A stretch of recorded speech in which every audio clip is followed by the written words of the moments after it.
혹시 진실이 한 사람의 입에서 늦게 흘러나올수록 그 진실을 기다린 마음은 더 잔혹해지는 것임을 우리는 끝내 외면할 수 있었을까요? 고성이는 그 물음을 등 뒤에 메고 하루를 버텼습니다. 메고 있다는 감각을 잊으려 할수록 어깨뼈에 박힌 것처럼 아려왔고 아려올수록 기억은 자기 모양을 되찾아 올라왔습니다. 기억은 늘 같은 대목에서 멈췄습니다. 보육원 철문 손잡이를 놓던 자신의 손, 울음을 삼키느라 입술을 깨물던 한우진의 입, 고요하게 굳어있던 지은호의 눈동자였습니다. 그 모든 장면이 한꺼번에 밀려들어 가슴을 꽉 막았고 막힌 가슴을 뚫으려면 지금 이 집안에서 울리는 엄마라는 호칭을 어떻게든 다시 밀어내야 한다는 초조함이 깊어졌습니다. 한우진이 집에 들어와 자기 방처럼 계단을 올랐을 때 박성재는 고성이의 약간 굳은 미소를 보았습니다. 박성재는 그것이 환영의 다른 형태일 거라고 믿으려 했습니다. 믿어야 했습니다. 믿음을 포기하면 가족의 균형이 무너질 것 같았고 균형이 무너진 자리에는 자신이 감당할 수 없는 무게가 쏟아질 것 같았기 때문이었습니다. 박진석은 그 미소를 오래 봤습니다. 오래 볼수록 그 미소에 겹쳐지는 예전의 표정들이 떠올랐습니다. 후원 현장에서 기자들과 사진을 찍을 때의 미소, 장학증서에 서명할 때의 미소, 집안의 위기가 닥칠 때 특유의 절제된 미소였습니다. 박진석은 그 미소가 선한 선택의 결과일 때도 생존이 만든 차가운 결심일 때도 있었다는 사실을 알고 있었습니다. 오늘은 어느 쪽인지 그는 섣불리 결론 내리지 못했습니다. 아침이 오기 전 고성이는 혼자 앉아 창밖 어둠이 연해지는 속도를 세었습니다. 어둠이 한 겹 벗겨질 때마다 또 하나의 선택지가 사라지는 느낌이 들었습니다. 밤에는 무엇이든 가능해 보이던 일들이 낮을 만나는 순간 현실의 무게를 얻고 무게를 얻는 순간 죄와 책임의 경계가 선명해지는 법이었습니다. 고성이는 스스로에게 말했습니다. 오늘은 끝내야 한다고, 오늘도 미뤄두면 내일은 더 잔혹해질 거라고 속삭였습니다. 속삭임은 결심을 부르는 주문이었고 결심은 늘 같은 사람을 떠올리게 했습니다. 지은호였습니다. 한우진은 눈을 감은 채로 새벽 공기를 들이마셨습니다. 병원의 침구 냄새와 소독약 냄새가 뒤섞인 공기가 폐 속으로 들어갔다 나가는 감각이 생생했습니다. 몸은 무거웠지만 의식은 너무 선명했습니다. 선명함은 때로 잔인했습니다. 그는 누나에게 첫 문장을 어떻게 건넬지 계산했습니다. 누나라는 두 글자가 혀끝에서 맴돌 때마다 시간이 구겨졌습니다. 구겨진 종이처럼 주름진 과거 사이로 누나를 향한 말들이 제자리를 찾지 못하고 겉돌았습니다. 박성재는 의자에 앉아 한우진의 손가락 끝을 보았습니다. 손끝이 가끔 미세하게 경련하는 것을 볼 때마다 몸의 고통과 마음의 긴장이 동시에 드러나는 듯해 심장이 조용히 수축했습니다. 박성재는 그 수축을 스스로 달래기 위해 호흡을 길게 늘렸고 늘어진 호흡 사이로 하나의 다짐을 꺼냈습니다. 오늘은 어느 누구의 변명에도 휩쓸리지 않겠다고 스스로에게 약속했습니다. 그 시각 이지혁은 창고 사무실에서 밤새 정리한 계약용 메모를 다시 읽었습니다. 각주와 조항, 단가와 납기, 하자 보수와 위험 분담. 숫자와 문장이 반듯하게 줄 맞춰 서 있었습니다. 줄이 반듯할수록 마음은 크게 흔들렸습니다. 흔들림의 원인을 찾는 데에는 오래 걸리지 않았습니다. 지은호였습니다. 이지혁은 스스로를 타이르듯 속으로 중얼거렸습니다. 일로 묻고 마음은 뒤로. 그러나 뒤로 미룬 마음은 늘 돌아와 먼저 자리를 차지했습니다. 그는 기어이 결정했습니다. 말의 무게를 오해하지 않도록 말은 계약서가 다 끝난 뒤에 아주 작게 꺼내겠다고 정리했습니다. 지은호는 카페 뒷공간에서 평소보다 일찍 서류를 정리했습니다. 공증 사무소 연락처를 다시 확인하고 쌓인 페이지에 붙일 포스트잇의 위치를 2번 바꿨습니다. 손이 바쁘게 움직일수록 머리는 조용해졌습니다. 조용해진 머릿속 빈자리에 가족이 들어왔습니다. 강호의 충동과 변명, 정순이의 미안함과 못다한 자존, 자신이 오래 붙잡고 있던 책임감의 모양이 들어왔습니다. 그 모양은 때때로 한 사람의 사랑을 밀어냈고 밀어낸 자리에서 다시 이를 불러들였습니다. 지은호는 다시 한번 마음을 정렬했습니다. 오늘은 관계를 정리해 마음을 가볍게 만들겠다고 다짐했습니다. 가벼워진 마음으로도 충분히 버틸 수 있다는 걸 스스로 증명해 보이고 싶었습니다. 오전 공증 사무소에서 두 사람은 마주 앉았습니다. 이지혁은 말을 아꼈습니다. 말을 먼저 꺼내면 경계가 흐려질까 두려웠습니다. 지은호는 각 조항을 읽고 조건을 다시 확인했습니다. 3개월 한정, 사무실 퇴거, 공적인 역할 비율 100. 설명할수록 손끝에 긴장이 풀렸습니다. 풀린 손끝에서 오래된 미련의 부스러기가 떨어져 나갔습니다. 부스러기는 바닥으로 스며들어 사라졌고 사라진 자리에는 정확함만 남았습니다. 도장을 누를 때 지은호는 돌연 알았습니다. 사랑이 마음대로 되지 않듯 마음도 마음대로 되지 않는다는 사실을. 그래서 제도와 문장이 필요하다는 사실을. 그는 고개를 들었습니다. 이지혁은 그 눈을 봤습니다. 그 눈에 담긴 건 냉정이 아니라 스스로를 지키려는 태도였습니다. 그 태도 앞에서 이지혁은 자신이 어떤 방식으로 다가가야 하는지 배웠습니다. 한편 박진석은 하늘 고아원에 들러 오래된 장부와 전산 기록을 대조했습니다. 기록 담당자의 손끝이 습관적으로 빠르게 움직일수록 박진석의 시선은 더 느리게 머물렀습니다. 느리게 머문 시선이 찾은 빈틈은 생각보다 크지 않았습니다. 오히려 작은 허술함들의 연쇄였습니다. 작은 허술함은 쌓일 때 의미가 바뀌었습니다. 후원금 입금일과 건강검진 동의서 제출일이 미세하게 어긋났고 어긋난 날짜 옆에 익숙한 이니셜이 보였습니다. 박진석은 펜을 내려놓고 창가에 섰습니다. 빛이 들어왔습니다. 빛이 들어올수록 오랜 시간 자신이 놓친 것들이 뚜렷해졌습니다. 그는 그 뚜렷함을 향해 걸어가야 한다고 느꼈습니다. 걸어가는 동안 사랑과 분노가 같은 속도로 심장을 두드렸습니다. 점심 무렵 고성이는 집무실 서랍을 열어 낡은 봉투를 다시 꺼냈습니다. 봉투가 손에 닿는 순간 손끝이 얼음처럼 차가워졌습니다. 봉투는 얇아졌고 얇아졌기 때문에 더 쉽게 찢어질 수 있었습니다. 찢어지기 전에 꺼내 확인해야 한다고 생각했습니다. 꺼내지 않으면 상상력이 증거를 대신할 것이고 상상력이 증거를 대신하는 순간 사람은 더 잔혹해지는 법이었습니다. 봉투 안에는 병원 검사동의 사본과 위임장의 흔적 그리고 짧은 메모들이 섞여 있었습니다. 준비는 끝났다. 절차는 문제없다. 마음이 관건이다. 마지막 메모에서 고성이는 한동안 눈을 떼지 못했습니다. 마음이 관건이라는 사실을 가장 잘 알았던 사람은 누구보다 자신이었습니다. 마음을 얻으려 할 때마다 마음이 도리어 칼이 되어 돌아온 경험을 그는 수도 없이 겪었습니다. 저녁을 앞두고 박성재는 한우진 병실에 들어와 의자를 끌어당겼습니다. 한우진은 아직 말이 길지 않았습니다. 길지 않은 말이 때로 사람을 더 믿게 만들었습니다. 형, 오늘 밤만 시간을 줘요. 누나가 자기 자리에서 서서 말할 시간을요. 박성재는 즉시 고개를 끄덕였습니다. 그의 동의는 단순한 약속이 아니었습니다. 누군가를 지키기 위해 또 다른 누군가의 진실을 견디기 위해 자신이 감당해야 할 역할을 받아들이겠다는 서약이었습니다. 그는 휴대폰을 꺼내 누군가에게 메시지를 보냈습니다. 오늘 밤 서두르지 맙시다. 메시지를 보낸 대상은 바로 자신이었습니다. 같은 시간 이지혁은 공사장 미팅을 마치고 카페 뒷문 앞에 섰습니다. 문을 열기 전 그는 손을 잠깐 내려다보았습니다. 손바닥에 굳은 살과 작은 찰과상이 짧은 시간의 무게를 말해주고 있었습니다.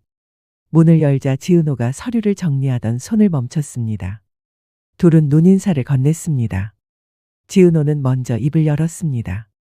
오늘부터는 내가 흔들릴 때 먼저 일 얘기를 해요. 그게 내가 버티는 방법이에요.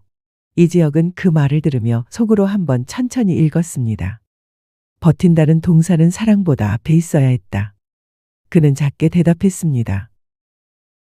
알겠어요. 대신 내가 흔들릴 때는 당신이 나를 현실로 돌려놔줘요. 서로의 약속은 소박했지만 그 소박함이 오늘 필요한 전부였습니다. 그날 밤 박진석은 집으로 돌아와 식탁에 서류를 올려놓았습니다. 서류는 말을 대신했습니다. 말보다 더 잔혹한 기록들이 식탁 위에 펼쳐지자 고성이는 손등 위로 시선이 떨어지는 것을 느꼈습니다. 그는 오래 숨겨온 것을 더 숨길 수 없다는 걸 인정했습니다. 인정하는 일은 항복과 달랐습니다. 항복은 전면 포기였고 인정은 시작을 다시 고르는 일이었습니다. 고성이는 처음으로 제대로 된 시작을 골라야 한다고 생각했습니다. 그때 초인종이 울렸습니다. 인터폰 화면에는 지은호가 서 있었습니다.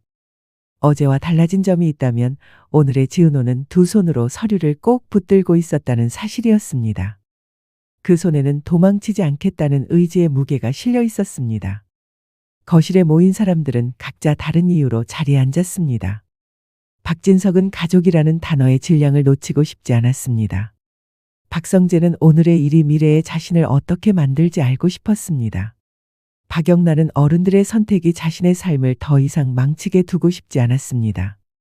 고성이는 살아남아야 한다는 본능과 사람이 되어야 한다는 이성이 충돌하는 소리를 가만히 들었습니다. 지은호는 자신을 지키는 일과 자신 때문에 아파온 사람들을 살피는 일 사이에 경계를 세워두었습니다. 경계는 단순한 줄이 아니었습니다. 사랑과 죄책감, 연민과 분노가 섞여 만든 굵은 로프였습니다.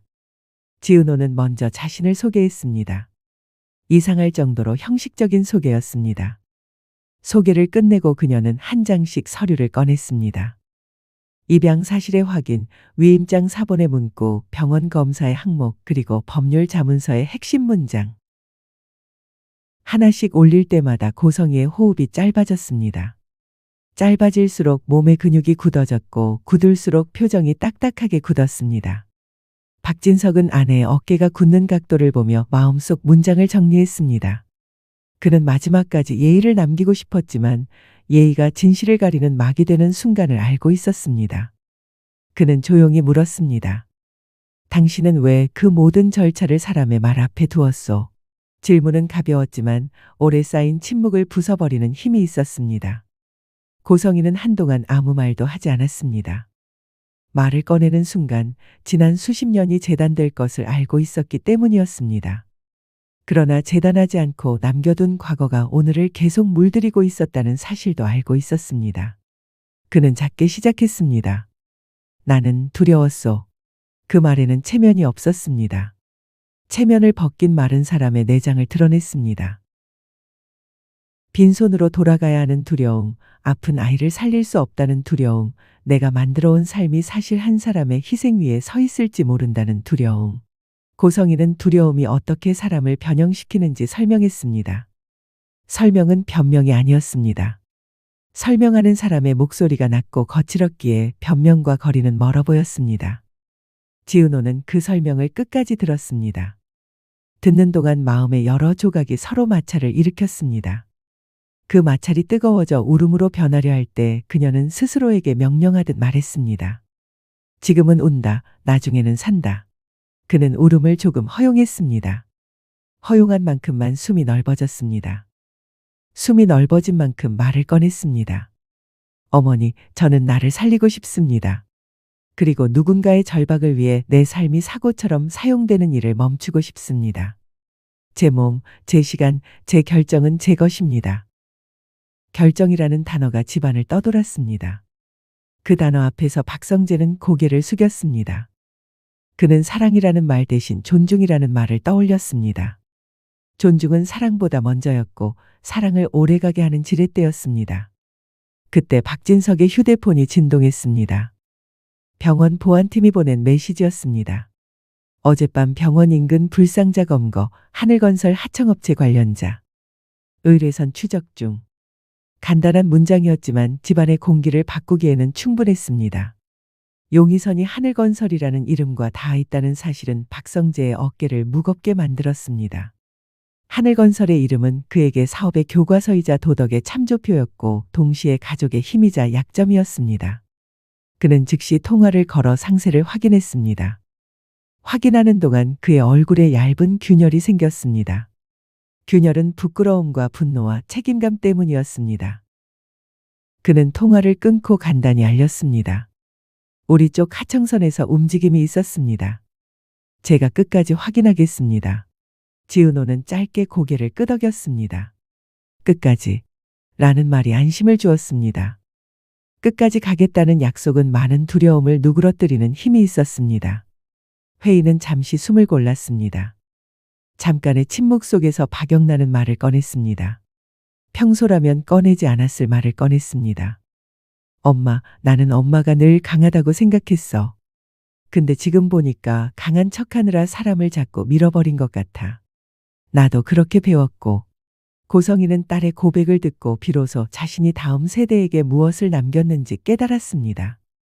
욕망만이 아니라 방식까지 물려준다는 사실을, 자신이 외면해 온 채로 가족에게 지어왔다는 사실을요. 그 자각이 고성이의 첫 번째 변화였습니다. 변화는 늘 자책에서 시작했고 자책은 행동으로 이어질 때 비로소 의미가 생겼습니다. 그 밤 한우진이 의식을 완전히 회복했다는 연락이 왔습니다.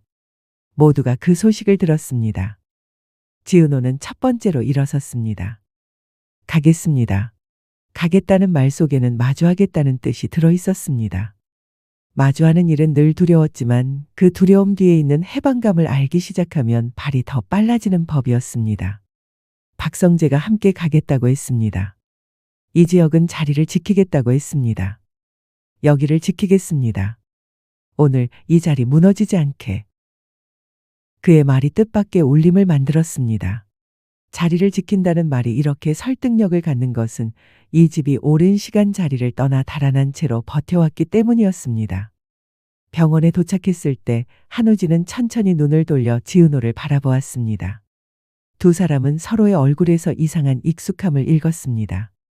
그 익숙함은 우연이 아니라 내장 깊숙한 곳에서 올라오는 생물학적 반향이었습니다.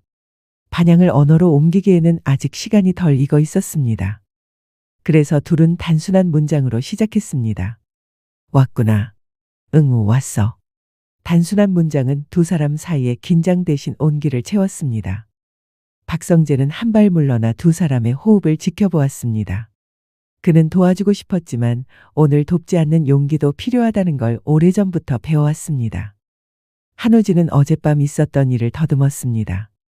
그는 누군가의 발자국 소리, 숨소리, 짧은 욕설 그리고 급히 달려오는 구두 소리를 기억했습니다. 구두 소리는 금세 사라졌습니다. 그 사라짐의 빠르기가 그 일이 돌발이 아니라 계획이었음을 짐작하게 했습니다.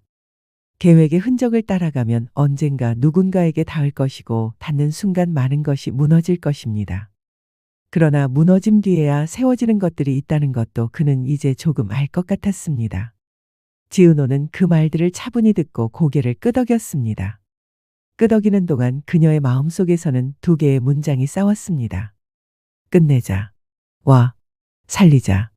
두 문장은 서로의 목을 조르다 결국 하나로 합쳐졌습니다. 끝내서 살리자. 그녀는 그 결론을 조용히 마음에 새겼습니다. 한편 집에 남아있던 이지혁은 김다정의 전화를 받았습니다. 다정은 서툰 목소리로 부탁했습니다. 오늘 저녁은 내가 할게. 내가 좋아하던 된장 넣고 조갯살 넣는 그 찌개로.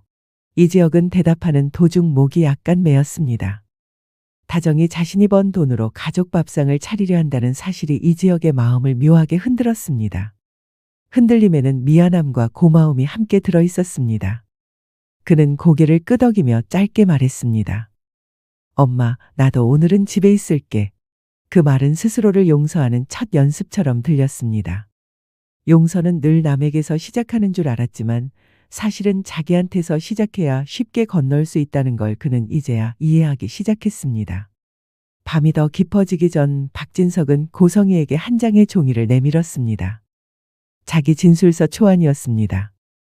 초안에는 그가 알게 된 사실, 의심한 과정, 확인한 증거, 그리고 앞으로 취할 절차가 간결하게 정리되어 있었습니다.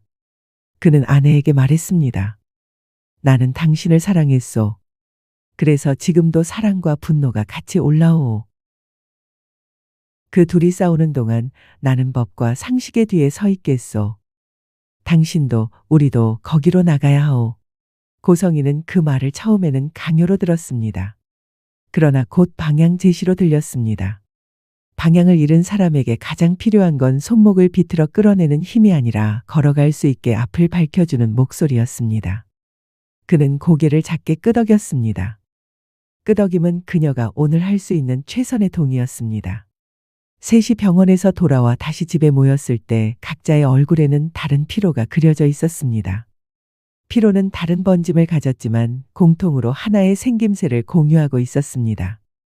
포기하지 않겠다는 생김새였습니다.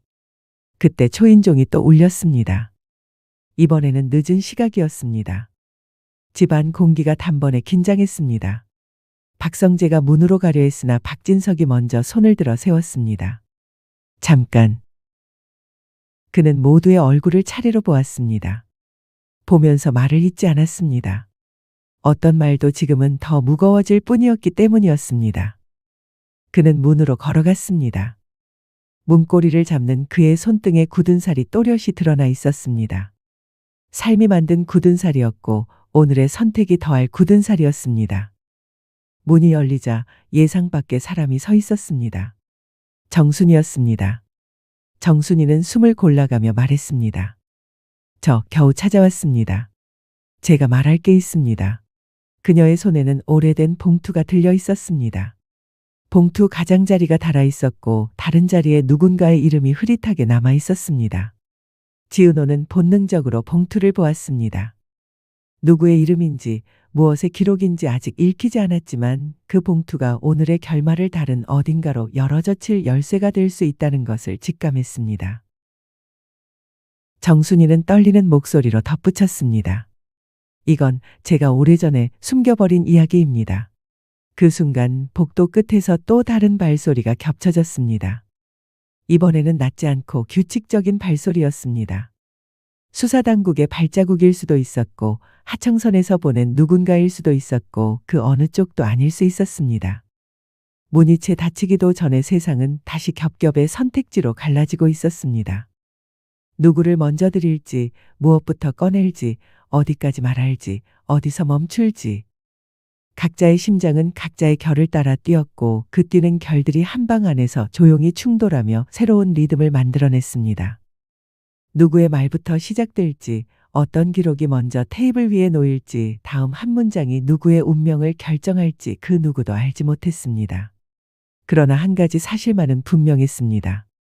더는 미루지 않을 것이라는 합의가 모두의 가슴 한가운데 작은 불씨로 살아있었고 그 불씨가 오늘 밤을 버티게 할 것이라는 믿음이 각자의 눈동자에 같은 불빛으로 떠 있었습니다. 그래서 이 밤은 파국을 예고하는 밤이 아니라 각자의 죄와 사랑과 선택을 스스로의 목소리로 증언하겠다는 시작의 밤처럼 느껴졌습니다. 그리고 다음 순간 아직 닫히지 않은 문틈 사이로 낮고 선명한 목소리가 들려왔습니다. 지금 이 집에서 누가 진짜로 사람을 살릴 생각을 하고 있는지 확인하러 왔습니다. 그 말이 공기 속을 가르며 들어오는 동안 서로 다른 결심들이 같은 방향으로 조금씩 기울었고 그 기울기가 내일의 장면을 어떻게 바꿀지 아무도 장담하지 못한 채로 조용히 숨을 고르고 있었습니다. 그 숨 고르는 순간만큼은 누구도 거짓을 입에 올리지 못하고 서로의 눈을 똑바로 바라보고 있었습니다.